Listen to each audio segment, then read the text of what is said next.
हिंदी में यूपीएससी की तैयारी से संबंधित प्रोग्राम्स को देखने के लिए सब्सक्राइब करें स्टडी IQ IAS हिंदी। नमस्कार, बहुत बहुत स्वागत है आप सभी का स्टडी IQ IAS हिंदी में। मेरा नाम है अतुल जैन। तो भाई एक बड़ी खबर आ रही है, एक इंपॉर्टेंट खबर आ रही है, जिससे जुड़ी हुई एक खबर आपको मैंने कुछ दिनों पहले पढ़ाई थी और उस समय मैंने जिक्र किया था कि भारत शायद ऐसा करेगा या इस तरह का कुछ कदम उठाएगा। लगभग वैसा ही भारत ने कर लिया है। तो जैसा कि आप जानते हैं, उत्तरी ध्रुव में जो आर्कटिक क्षेत्र है वहां पर भारत की एक ऑब्जर्वेटरी है जिसका नाम है हिमाद्री। तो हम सभी जानते हैं कि भाई ये उत्तरी ध्रुव का जो क्षेत्र होता है बेहद ठंडा क्षेत्र होता है, बहुत कम तापमान होता है, लेकिन रणनीतिक दृष्टि से, वैज्ञानिक रिसर्च की दृष्टि से यह क्षेत्र महत्वपूर्ण है। यहां पर तेल के बहुत सारे भंडार हो सकते हैं, खनिजों के बहुत सारे भंडार हो सकते हैं, और चूंकि यहां पर बहुत सारा प्राकृतिक बर्फ है जो कि पिघलेगा कभी ना कभी और दुनिया भर की नदियों में वो पानी आएगा, और बहुत तरह की चीजें हैं, तमाम तरह के जीव जंतु हैं, वहां पर सीड बैंक बनाए गए हैं, बहुत बहुत प्रकार की रिसर्च अनुसंधान वहां पर होता है। तो बहुत सारे देशों ने अपनी अपनी ऑब्जर्वेटरी वहां पर खोली है।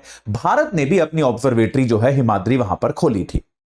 अब तक क्या होता था 2023 के पहले पहले, जैसा कि हम सभी जानते हैं, ध्रुवों पे क्या होता है, 6 महीने रात होती है। 6 महीने परिस्थितियां बेहद ठंडी होती हैं, अंधेरा होता है, रात जैसा माहौल होता है, और 6 महीने जो गर्मी के 6 महीने होते हैं, उन 6 महीने मतलब ठंड तो तब भी होती है, लेकिन तब कम से कम रोशनी होती है, तब कम से कम दिन होता है।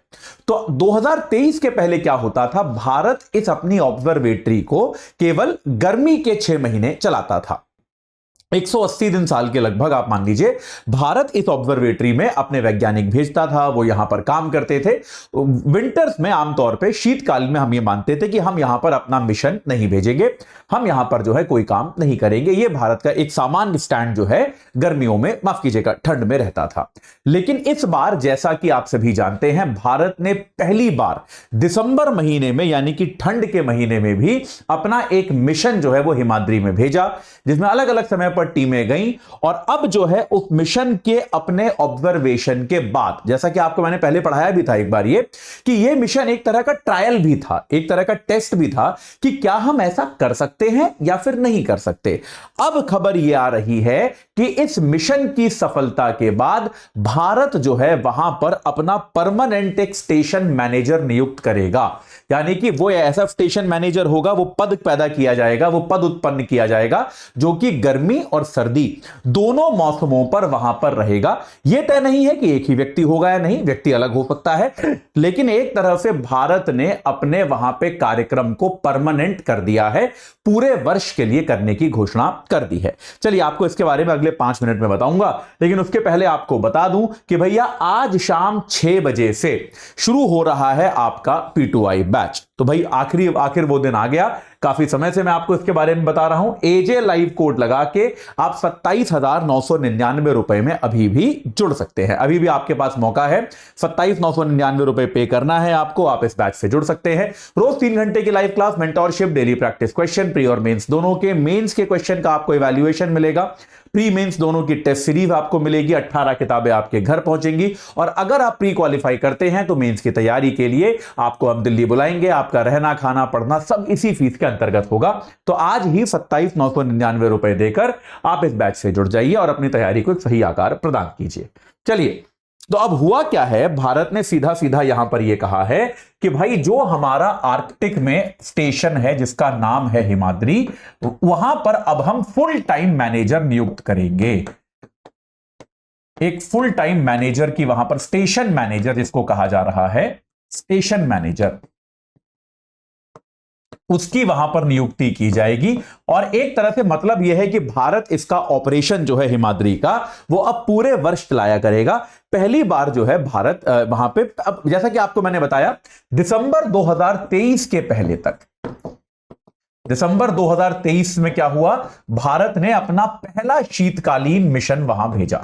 उसके पहले हम केवल साल में 180 दिन इसको चलाते थे, लेकिन दिसंबर 2023 में भारत के जो अद्भुत शानदार जो साहसी वैज्ञानिक हैं, वो पहली बार शीतकालीन मिशन पर यहां पर गए। और 4 बैचेस, मतलब अलग अलग समय पे वैज्ञानिक जाते रहे, 4 बैच गए वैज्ञानिकों के अलग अलग, और उनमें 15 वैज्ञानिक जो हैं वो यहां पर गए, 15 लोग जो हैं वो यहां पर गए और उन्होंने यहां पर काम किया। ठीक है, और यह पाया गया कि यह काम किया जा सकता है। भाई भारत के पास अब उस तरह की सुविधाएं हैं, भारत के पास अब उस तरह के संसाधन हैं कि आप इसको कर सकते हैं, ये आप कर सकते हैं।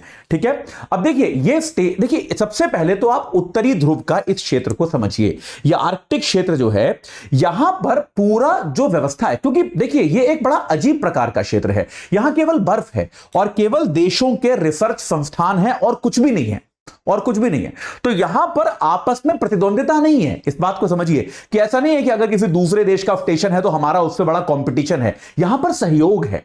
तो यहां पर क्या होता है कि क्योंकि इतनी दुर्गम परिस्थिति में बेटा आप जब रहते हो तो आप परस्पर सहयोग करके ही रहते हो। तो आपका जो देश का जो फोर्स है वो बाकी देशों के फोर्सेस के साथ सहयोग के साथ ही रहती है। यहां पे आप आपस में प्रतिद्वंदिता या कंपटीशन की भावना नहीं रखते हो, यहां पे आप सहयोग की भावना रखते हो कि यार हम लोग आपस में सहयोग करेंगे और एक दूसरे का जहां पे जितना हो पाएगा हम मदद करेंगे। ठीक है, तो भाई ये सहयोग की भावना के लिए यह बहुत आवश्यक है कि यहां पर आपका एक सिंगल पॉइंट ऑफ कांटेक्ट होना बहुत जरूरी है।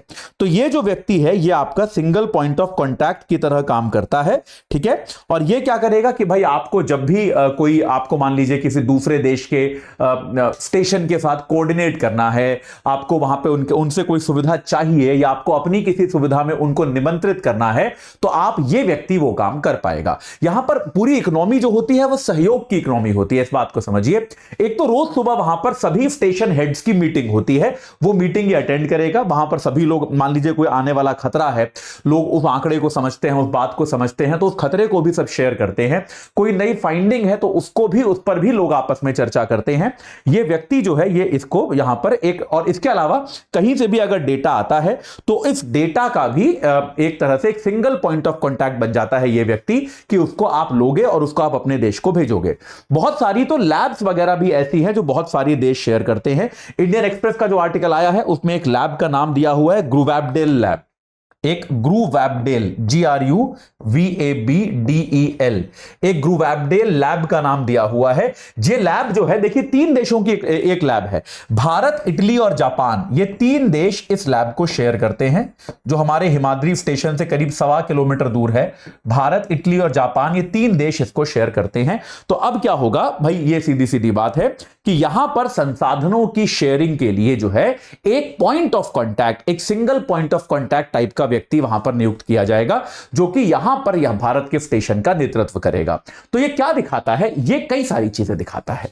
यह पहली चीज तो यह दिखाता है कि भारत की जो वैज्ञानिक क्षमता है उसकी हमने टेस्टिंग करी थी अभी विंटर में भेजकर। यह वैज्ञानिक क्षमता हमारी अच्छी है, हमारे पास इतनी वैज्ञानिक क्षमता है कि हम शीतकाल में भी यहां पर मिशन चला पाए।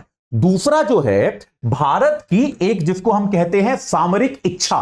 भाई ये भी तो एक बात है ना कि आप वहां जाकर रिसर्च कर रहे हो, यानी कि आप इस गेम का हिस्सा बनना चाहते हो कि भाई उत्तरी ध्रुव के आसपास वहां पर जो संसाधन हैं उनका जिस तरह से वितरण होगा, जब भी उनके बारे में संसाधनों को लेकर चर्चा होगी, बातचीत होगी, तो उस चर्चा का भारत हिस्सा बनना चाहता है। तो यहां पर भारत, एक सामरिक इच्छा भी भारत ने दिखाई है कि भैया देखो, हम भी चाहते हैं कि इस शोध में, इस अनुसंधान में हमारा भी एक हिस्सा हो। तो यह भी भारत की एक सामरिक इच्छा को दर्शाता है। तो ये, और ये जो है, ये 2 चीजें इससे बिल्कुल पूरी तरह से स्थापित होती हैं। तो भारत अपना एक परमानेंट स्टेशन, वहां पर जो स्टेशन तो पहले से है, अब उस स्टेशन को भारत पूरे वर्ष चलाएगा और उसको ठीक प्रकार से एक स्टेशन हेड के तहत, एक स्टेशन मैनेजर के तहत के अधीन अब ये स्टेशन पूरी तरह से चलाया जाएगा। तो अपने आप में एक बहुत बड़ा कदम है, जो कि लॉजिकल कंक्लूजन है। भारत ने जो अभी दिसंबर से मिशन चलाया था वो भी कंक्लूड हुआ था कुछ दिनों पहले, तो उसके बाद ये लॉजिकल कंक्लूजन था, वो ट्रायल सफल रहा, तो भारत ने कहा कि इसको हम परमानेंट कर देंगे। ठीक है, चलिए, तो अभी के लिए इतना ही है। इसमें और कुछ होगा और कोई नई खबर आएगी तो मैं आपको बताऊंगा। जाते जाते फिर बता दूं, आज शाम 6 बजे से भाई P2I बैच हो रहा है शुरू। एजे लाइव कोड लगाइए, 27,999 में जुड़ जाइए। रोज 3 घंटे की live class, mentorship, daily practice questions का फीडबैक सबको बहुत जरूरी होता है। और साथ के साथ प्री और मेंस दोनों की टेस्ट सीरीज, 18 किताबों का सेट। और अगर आप प्री में सफल हुए तो आपको हम दिल्ली बुलाएंगे, आपका रहना खाना पढ़ना सब इसी फीस के अंतर्गत होगा। तो आज ही एजे लाइव कोड लगा के इस बैच से जुड़ जाइए और अपनी तैयारी को सही आकार प्रदान कीजिए। हिंदी में यूपीएससी की तैयारी से संबंधित प्रोग्राम्स को देखने के लिए सब्सक्राइब करें स्टडी IQ IAS हिंदी।